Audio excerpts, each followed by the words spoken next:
श्रीपरमात्मने नमः। अथ श्रीमद्भगवद्गीता अथ प्रथमोऽध्यायः। अर्जुनविषादयोगः। धृतराष्ट्र उवाच धर्मक्षेत्रे कुरुक्षेत्रे समवेतायुयुत्सवः। मामकाः पाण्डवाश्चैव किमकुर्वत सञ्जय। सञ्जय उवाच दृष्ट्वा तु पाण्डवानीकं व्यूढं दुर्योधनस्तदा आचार्यमुपसङ्गम्य राजा वचनमब्रवीत्। पश्यैतां पाण्डुपुत्राणामाचार्यमहतीं च मूम् व्यूढां द्रुपदपुत्रेण तव शिष्येण धीमता। अत्र शूरा महेश्वासा भीमार्जुनसमायुधि युयुधानो विराटश्च द्रुपदश्च महारथः। धृष्टकेतुश्चेकितानः काशीराजश्च वीर्यवान्। पुरुजित्कुन्तिभोजश्च शैब्यश्च नरपुङ्गवः। युधामन्युश्च विक्रान्त उत्तमौजाश्च वीर्यवान्। सौभद्रो द्रौपदेयाश्च सर्व एव महारथाः। अस्माकं तु विशिष्टाये तान्निबोध द्विजोत्तम। नायका मम सैन्यस्य संज्ञार्थं तान् ब्रवीमि ते। भवान् भीष्मश्च कर्णश्च कृपश्च समितिञ्जयः। अश्वत्थामा विकर्णश्च सौमदत्तिस्तथैव च। अन्ये च बहवः शूरा मदर्थे त्यक्तजीविताः। नानाशस्त्रप्रहरणाः सर्वे युद्धविशारदाः। अपर्याप्तं तदस्माकं बलं भीष्माभिरक्षितम्। पर्याप्तं त्विदमेतेषां बलं भीमाभिरक्षितम्। अयनेषु च सर्वेषु यथा भागमवस्थिताः।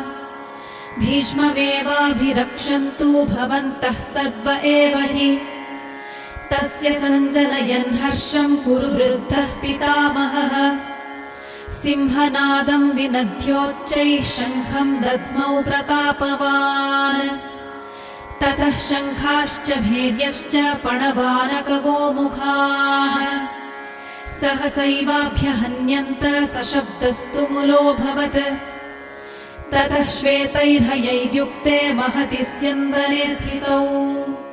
माधवः पाण्डवश्चैव दिव्यौ शङ्खौ प्रदध्मतुः। पाञ्चजन्यं हृषीकेशो देवदत्तं धनञ्जयः।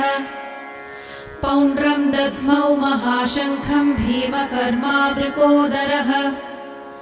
अनन्तविजयं राजा कुन्तीपुत्रो युधिष्ठिरः। नकुलः सहदेवश्च सुघोषमणिपुष्पकौ। काश्यश्च परमेश्वासः शिखण्डी च महारथः। धृष्टद्युम्नो विराटश्च सात्यकिश्चापराजितः। द्रुपदो द्रौपदेयाश्च सर्वशः पृथ्वीपते। सौभद्रश्च महाबाहुः शङ्खान् दद्मुः पृथक् पृथक्। सघोषोधार्तराष्ट्राणां हृदयानि व्यदारयत्। नभश्च पृथिवीं चैव तुमुलोऽभ्यनुनादयन्। अथ व्यवस्थितान् दृष्ट्वा धार्तराष्ट्रान् कपिध्वजः। प्रवृत्ते शस्त्रसम्पाते धनुरुद्यम्य पाण्डवः। हृषीकेशं तदा वाक्यम् इदमाह महीपते। अर्जुन उवाच सेनयोरुभयोर्मध्ये रथं स्थापय मेच्युत। यावदेतान् निरीक्षेऽहं योद्धुकामानवस्थितान्। कैर्मया सह योद्धव्यम् अस्मिन् रणसमुद्यमे। योत्स्यमानानवेक्षेऽहं य एतेऽत्र समागताः। धार्तराष्ट्रस्य दुर्बुद्धेर्युद्धे प्रियचिकीर्षवः।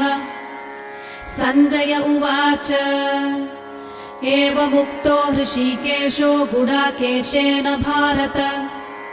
सेनयोरुभयोर्मध्ये स्थापयित्वा रथोत्तमम् भीष्मद्रोणप्रमुखतः सर्वेषां च महीक्षिताम् उवाच पार्थ पश्यैतान् समवेतान् कुरूनिति तत्रापश्यत् स्थितान् पार्थः पितॄनथ पितामहान् आचार्यान् मातुलान् भ्रातॄन् पौत्रान् सखींस्तथा श्वशुरान् सुहृदश्चैव सेनयोरुभयोरपि तान् समीक्ष्य स कौन्तेयः सर्वान् बन्धूनवस्थितान् कृपया परयाविष्टो विषीदन्निदमब्रवीत् अर्जुन उवाच दृष्ट्वेमं स्वजनं कृष्ण युयुत्सुं समुपस्थितम् सीदन्ति मम गात्राणि मुखं च परिशुष्यति वेपथुश्च शरीरे मे रोमहर्षश्च जायते गाण्डीवं स्रंसते हस्तात् त्वक्चैव परिदह्यते न च शक्नोम्यवस्थातुं भ्रमतीव च मे मनः निमित्तानि च पश्यामि विपरीतानि केशव न च श्रेयोनुपश्यामि हत्वा स्वजनमाहवे न काङ्क्षे विजयं कृष्ण न च राज्यं सुखानि च किं नो राज्येन गोविन्द किं भोगैर्जीवितेन वा येषामर्थे काङ्क्षितं नो राज्यं भोगाः सुखानि च त इमेव स्थिता युद्धे प्राणान् त्यक्त्वा धनानि च आचार्याः पितरः पुत्रास्तथैव च पितामहाः मातुलाः श्वशुराः पौत्राः शालाः सम्बन्धिनस्तथा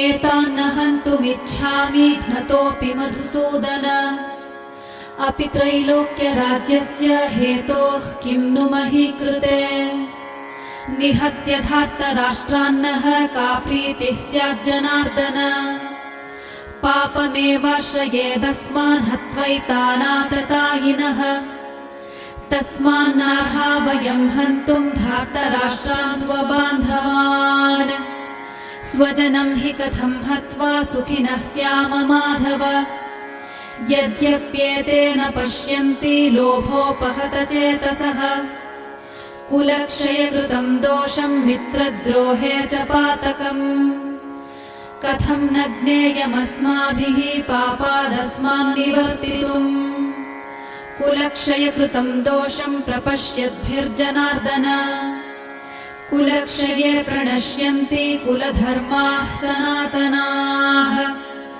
धर्मे नष्टे कुलं कृत्स्नम् अधर्मोऽभिभवत्युत अधर्माभिभवात् कृष्ण प्रदुष्यन्ति कुलस्त्रियः स्त्रीषु दुष्टासु वार्ष्णेय जायते वर्णसङ्करः सङ्करो नरकायैव कुलघ्नानां कुलस्य च पतन्ति पितरो ह्येषां लुप्तपिण्डोदकक्रियाः दोषैरेतैः कुलघ्नानां वर्णसङ्करकारकैः उत्साध्यन्ते जातिधर्माः कुलधर्माश्च शाश्वताः उत्सन्नकुलधर्माणां मनुष्याणां जनार्दन नरके नियतं वासो भवतीत्यनुशुश्रुम अहो बत महत्पापं कर्तुं व्यवसिता वयम् यद्राज्यसुखलोभेन हन्तुं स्वजनमुद्यताः यदि मामप्रतीकारम् अशस्त्रं शस्त्रपाणयः धार्तराष्ट्रारणे हन्युस्तन्मे क्षेमतरं भवेत् सञ्जय उवाच एवमुक्त्वार्जुनः सङ्ख्ये रथोपस्थ उपाविशत् विसृज्य सशरं चापं शोकसंविघ्नमानसः ॐ तत्सदिति श्रीमद्भगवद्गीतासु उपनिषत्सु ब्रह्मविद्यायां योगशास्त्रे श्रीकृष्णार्जुनसंवादे अर्जुनविषादयोगो नाम प्रथमोऽध्यायः।